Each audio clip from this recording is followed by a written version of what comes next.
নিজের কানের দুল আমাদের মাঝে দিয়ে গেছে। কান্না ধরে রাখতে পারিনি এটা দেখে। এই বাংলাদেশ তো আমরা চেয়েছিলাম।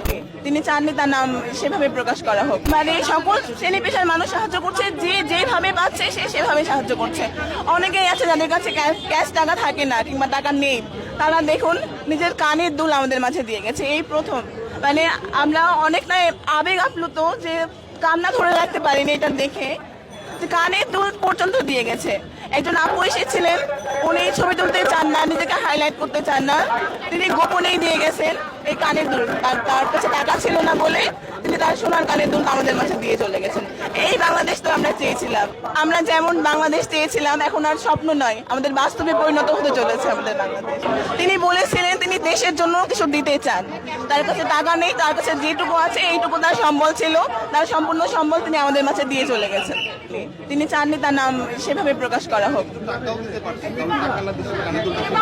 ভাই ওনার কাছে, উনি বললেন ওনার কাছে টাকা নেই, ওনার কাছে যা আছে কানের দুল আছে। তিনি মানে এই সম্বলটুকুই ছিল, এইটুকুই দিয়ে গেছেন উনি। ব্যাংক, এটা হচ্ছে বাচ্চাদের ব্যাংক, আপনারা দেখতে পাচ্ছেন। এর আগে আমরা অনেকগুলো ব্যাংক নিয়েছি, বাচ্চারা এসে দিয়ে গেছে। আজকে যে বাচ্চারা এসেছিল, কয়েকজন বলল তারা সাইকেল কেনার জন্য টাকা জমাচ্ছে, আরেকজন বললো যে তার বাবা কিংবা মায়ের জন্য স্কুটি কিনবে বলে বাবুটা টাকা জমাচ্ছে, আর ভবিষ্যতের জন্য একটা বাবু এসে বলে গেল যে ভবিষ্যতের জন্য টাকা জমাচ্ছে। তারা সেই সব টাকা বন্যার্থদের সাহায্যের জন্য দিয়ে চলে গেছে। এই যে বসলেন কয়েকদিন ধরে অভিজ্ঞতা বলতে না, আমাদের কল্পনার বাইরে। আমরা যেভাবে সাড়া পেয়েছি সকল বয়সী মানুষের, সকল শ্রেণী পেশার মানুষের, এটা আমাদের কল্পনার বাইরে। কালকে আমরা একটি বিষয় লক্ষ্য করলাম, একজন রিক্সা চালক, তিনি সারাদিন রিক্সা চালিয়ে 500 টাকা ইনকাম করেছিলেন। তিনি তার ইনকামের সম্পূর্ণ টাকায় সেই 500 টাকায় আমাদের কাছে সে দিয়ে চলে গেছেন। একজন ভিক্ষুক ভিক্ষা করে টাকা জমিয়ে নিয়ে এসেছে, আমাদের মাঝে দিয়ে গেছে। কালকে আপনারা হয়তো ভিডিওতে দেখে থাকবেন, ভিক্ষুক এসেও টাকা দিয়ে গেছে। সকল শ্রেণী পেশার মানুষ কিন্তু আমাদেরকে টাকা দিয়ে যাচ্ছে।